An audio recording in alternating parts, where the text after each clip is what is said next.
Hi everyone, welcome to my channel. This week I'll be reviewing Married at First Sight, Season 14, Episode 7.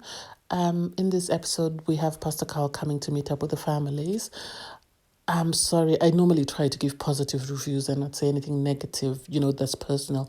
But hopefully, I don't upset anyone with this review. I'll start off with JASMINA and Michael. For me, JASMINA and Michael are it's very disappointing whatever's happening to them, and it's very sad. I had high hopes for them. I thought they would go on to be a successful couple like Brianna and Vincent, or Keith and Christina, or Anthony and Ashley. But something has gone wrong, and it seems they can't seem to right themselves. Jasmina was going on about, he's always saying things off camera, but then doesn't say the same things on camera.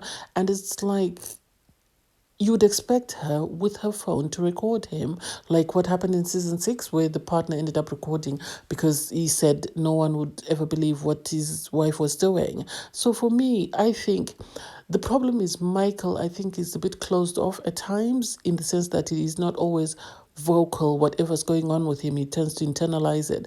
And Jasmina is very sort of, she can be sort of teacherish in her behaviors. What I mean as in teacherish is she behaves like they're in a class and she's the teacher, and so sort of is not flexible and willing to compromise. Like when they were having a conversation with Pastor Carl and she goes, Michael, what you're... No, that's her husband. She should, I think, in order for their marriage to work, they need a lot of work when it comes to communication, because their communication is what is going to make or break their relationship. And it's really sad that they're not seeing that and they're not doing anything to help that. Pastor Carl, I know, tried to sort of clarify things with them, but I think they need another expert visit. They might need Dr. Pepper to come and sit down with them and actually break down everything that's going on with them. Might be either first separately and then together as a team, because otherwise it doesn't make sense. And I personally don't see why they're not working the way they should be. From there, we go to another sort of disappointing incident again with Mark and Lindsey. Mark and Lindsey. Well, Mark is struggling. He has a lot of responsibilities with his mother and his grandmother. And I think one of the things that made the experts match him with Lindsay was the fact that she's a healthcare professional. She understands, she is caring, she's supportive and stuff. But sadly, I think Lindsay's delivery, yes, is wrong at times. And I think this is a weakness that, people like nurses and stuff have, in the sense that we're sort of like problem solvers. So if there's a problem, get to it and fix it and move on. And some people don't realize that and don't know how to accept that.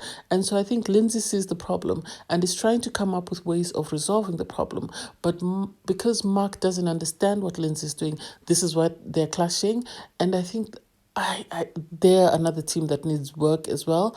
And it's very sad that these couples are struggling, when if they just took a moment and just were willing to compromise, or actually were willing to have a conversation, they would see what their problem is, tackle their problem, and have successful marriages.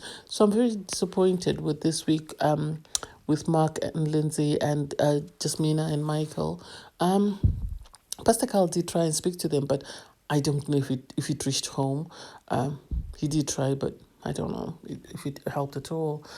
From there, we'll go on to Noy and Steve.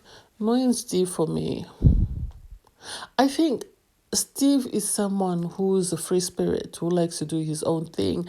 And so during the conversation with Pastor Carl, Noy was breaking down, which is understandable, her concerns in regards finances and having security given her background.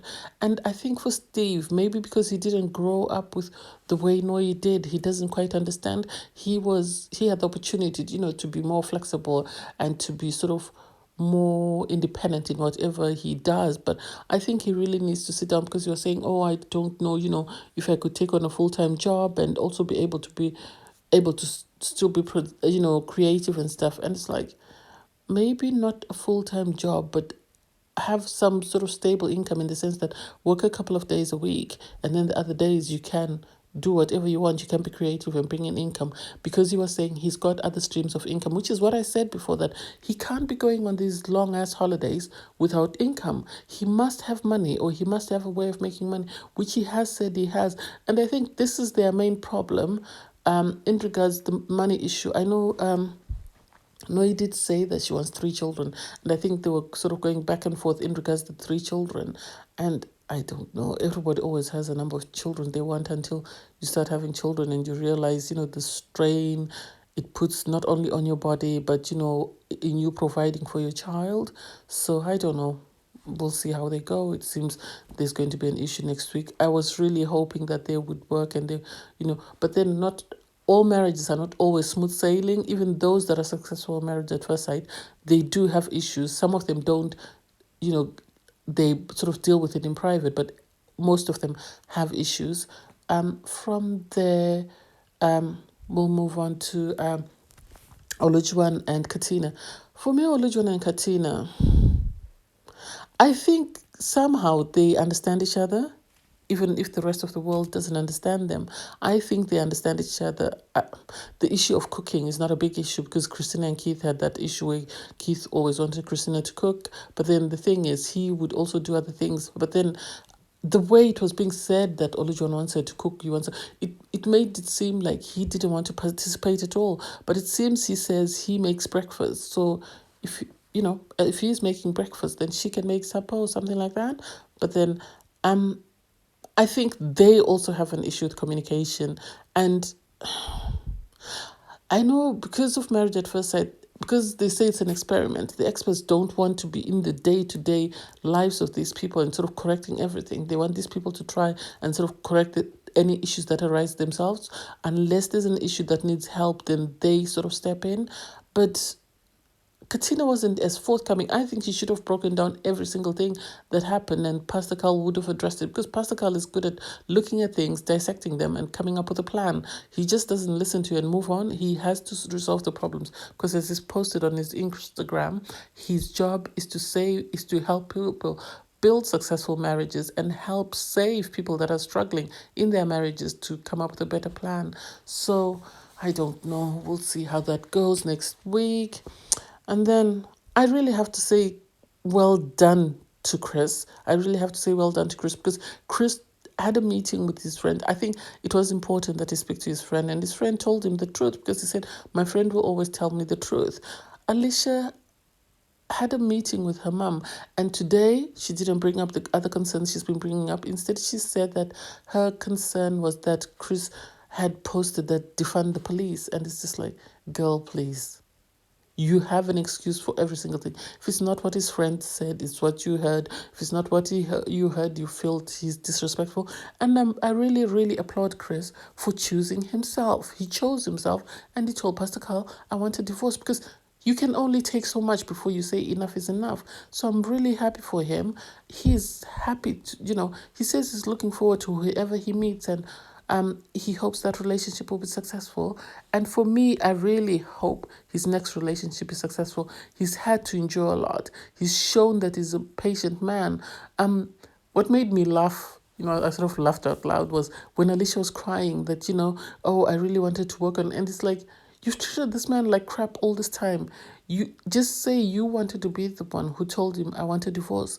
You didn't expect him to say that. And when he said that, she starts crying, oh, he's making me look out like a bad person. You've treated him terribly. He has the right to choose himself and say enough is enough. So she started crying. She left the keys.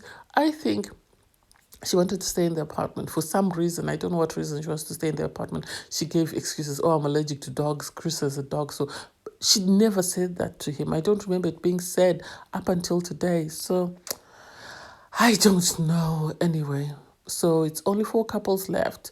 I think the team will be struggling for drama since Alicia was their main villain. So maybe they'll move on to Lindsey, which is very sad though. I really wish they were helping them or reflecting the marriages in a positive light. And yes, there will be issues, show them, but at least show more of the good than the bad. Anyway, I don't know, I digress. Thanks guys for watching. See you next time. Please don't forget to like, share, and comment. If there's anything I was supposed to review that you feel you want me to review, let me know in the comment section and I will post a review of it. Thank you guys. Bye.